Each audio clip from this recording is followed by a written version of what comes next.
আসসালামু আলাইকুম। যে ছুরি কানাডা থেকে নিজেকে শেষ করতে নিয়ে এসেছিলাম, সেটা দিয়েই ওকে মেরেছি। দর্শক, যে শিরোনামটি বললাম, সেটি হচ্ছে পারভীন আক্তারের। কয়েকদিন আগে ঢাকার একটি ঘটনা নিশ্চয়ই জানেন, যে জাপান প্রবাসী এক যুবক তাকে নির্মমভাবে হত্যা করে পারভীন আক্তার নামে এক নারী, এবং হত্যা করার পরদিনই তিনি আবার কানাডা ফিরে যান।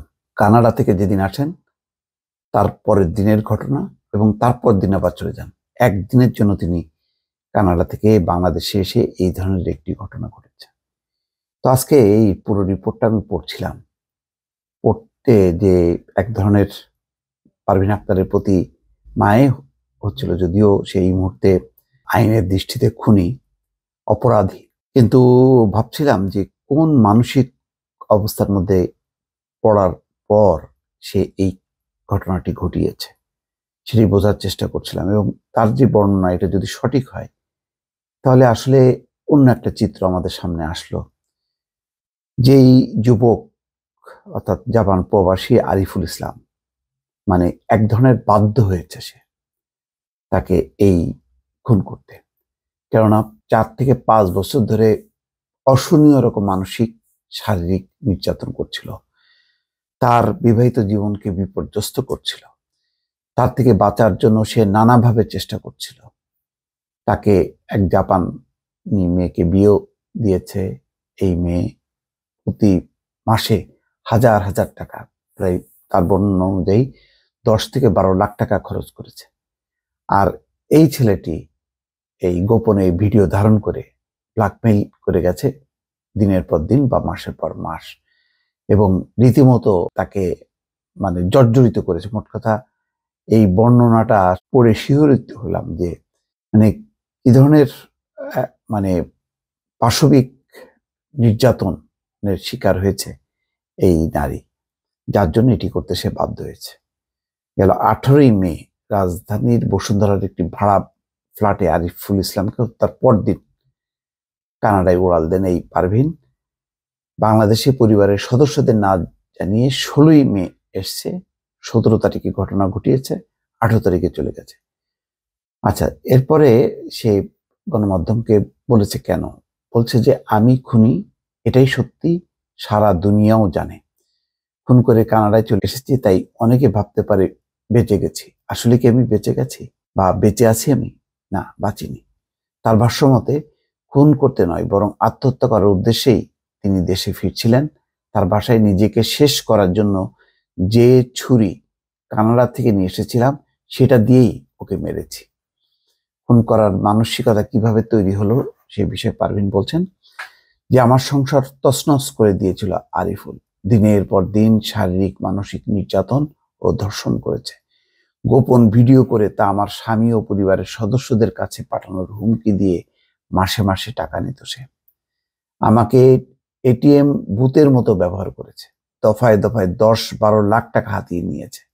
আত্মহত্যা করার পরিকল্পনা করে যখন কানাডা থেকে প্লেনে উঠছিলাম, তখনও জানতাম না আরিফুল জাপান থেকে ফিরে আসবে। দেশে ফেরার পরপরই আমাকে ফোন করে সে। তখন সে জানতে পারে আমি দেশে এসেছি। আরিফুল ও পারভীন দুজনেরই গ্রামের বাড়ি নরসিংদীতে। জাপানি এক তরুণীকে বিয়ে করে বছরখানেক ধরে সেখানেই বসবাস করছিলেন আরিফুল।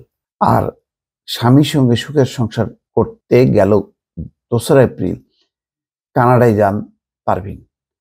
কানাডা প্রবাসী নারীর হাতে জাপান প্রবাসী আরিফুল হত্যার ঘটনাটি ব্যাপক চাঞ্চল্য সৃষ্টি হয়। প্রায় 2 ঘন্টা ব্যাপী হোয়াটসঅ্যাপে কথা বলার এক পর্যায়ে পারভীন বলেন, যেভাবে 5 বছর আমাকে অত্যাচার করেছে, 17ই মে বসুন্ধরার ভাড়া ফ্ল্যাটে ওঠার পরই সে জোর করে আমার সঙ্গে শারীরিক সম্পর্ক করে। এর আগে জাপান থেকে আনা মদ খেয়েছিল আরিফুল, আরো কিছু জিনিস এনেছিল যা আমার চিন্তারও বাইরে ছিল। এরপর যখন আরিফুল ঘুমিয়ে পড়ে, তখন মনে হচ্ছিল আমার সামনে যাকে দেখছি তা কোনো মানুষের চেহারা নয়। মুহূর্তের মধ্যে কি ঘটে গেছে তা এখন কল্পনাও করতে পারছি না। এখন কানাডায় একটি সেফ হোমে আছি, দায় মাথায় পেতে নিতে প্রস্তুত আছি। পারভীন জানান, 2016 সালে নরসিংদীর ঘোড়াদিয়া এলাকার নাজমুল হাসান বাবুর সঙ্গে তার বিয়ে হয়। এর 1 বছর পর তার স্বামী কানাডায় চলে যান। তখন নরসিংদীর একটি কলেজে লেখাপড়া করতেন পারভীন। 2019 সালের দিকে রায়পুরার আরিফুলের সঙ্গে পরিচয় হয় তার। সেই সময় হঠাৎ বড় ধরনের রোগ ধরা পড়ে পারভীনের। ক্যান্সারের প্রথম পর্যায়ে ছিল সেটি। পাশাপাশি জানতে পারেন কখনো বাচ্চা নেওয়া তার পক্ষে সম্ভব হবে না। এই সময় তাকে সাহস যোগান আরিফুল। এরপর থেকে ধীরে ধীরে আরিফুলের সঙ্গে বন্ধুত্বপূর্ণ সম্পর্ক গড়ে ওঠে। পরে এই সম্পর্ক ঘনিষ্ঠতায় রূপ নেয়। তখন আরিফুল মাসে 14,000 টাকা বেতনের ঢাকার একটি আবাসিক হোটেলে ছোট চাকরি করতেন। কিছুদিন পর পারভীন উপলব্ধি করেন কি করছেন তিনি। এই সম্পর্ক থেকে বেরিয়ে যাওয়ার জন্য আপ্রাণ চেষ্টা করেন তিনি। পারভীন জানান, পরিচয়ের শুরু থেকে আরিফুল তার স্ত্রী সন্তানের কথা গোপন করেন। গাজীপুরে তার প্রথম স্ত্রী ও এক মেয়ে থাকতো। এক পর্যায়ে আরিফুলের বিয়ের বিষয়টি তিনি জানতে পারেন। তখন আরিফুল বলতেন স্ত্রীর সঙ্গে তার বনিবনা নেই, বাচ্চার টানে মাঝে মধ্যে গাজীপুরে যান। প্রতি বছরের শেষের দিকে পারভীনের স্বামী কানাডা থেকে বাংলাদেশে আসতেন। 2020 সালে আসার পর প্রথমে জানতে পারেন আরিফুলের সঙ্গে পারভীনের ঘনিষ্ঠ সম্পর্ক রয়েছে। স্বামীর কাছে সবকিছু স্বীকার করে ক্ষমা চান তিনি। এরপর পারভীনকে দ্রুত কানাডায় নিয়ে যাওয়ার চেষ্টা করতে থাকেন তার স্বামী। অর্থাৎ স্বামী খুব ভালো মানুষ, তাকে রক্ষা করার চেষ্টা করেছেন, কিন্তু এই সম্পর্কটা এমন ভাবে আঁকড়ে ধরে আরিফুল তাকে ব্ল্যাকমেইল করতে থাকে। পরে সে বাধ্য হয় এমন একটি পরিস্থিতি ঘটাতে। দর্শক, এই কাহিনী যদি সত্য হয় তাহলে আসলে অন্য একটা চিত্র আমাদের সামনে চলে আসলো, যেখানে অন্তত খুনের দায় তো অবশ্যই পারভীন আক্তার, কিন্তু কোন পরিস্থিতিতে সেটাও নিশ্চয়ই বিবেচ্য বিষয়। দর্শক, ভালো থাকবেন। আল্লাহ হাফেজ।